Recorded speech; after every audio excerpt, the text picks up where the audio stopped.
what motivated you to get like to transition? You know what I mean? Like what took you to that?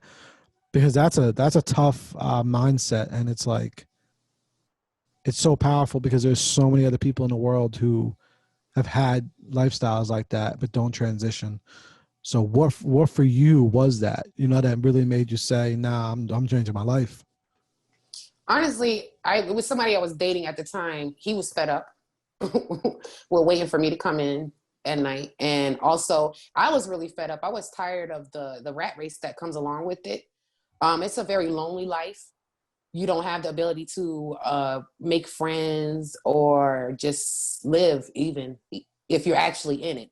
You Mm. know what I'm saying? Sometimes people go into it because they like to floss and they like to, um, you know, to display some type of fantasy. But for a lot of time, nobody knew that I was doing it until I went to prison.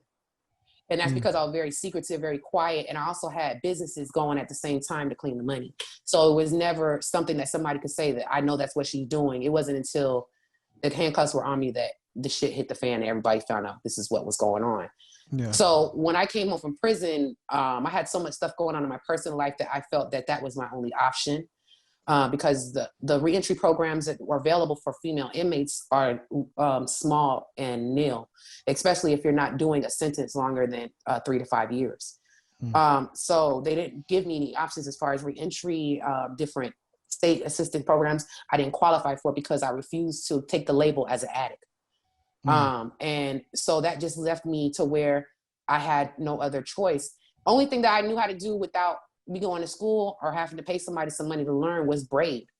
It was something that I was always good at. It was the way that I was able to get my commissary while I was in prison.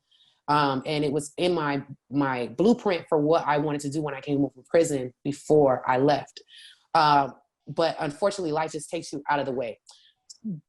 The goal was for me to just give it a shot. And I felt like selling drugs is what I was good at. You understand? So I didn't feel the need to do something else because I was so good at it.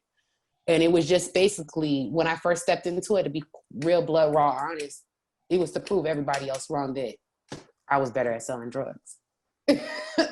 But who knew that God was going to take the mindset that I had when I was in the streets. I just used it and flipped it for doing hair. And I was able to increase or surpass my competitors at a very quick rate. Just put it like that.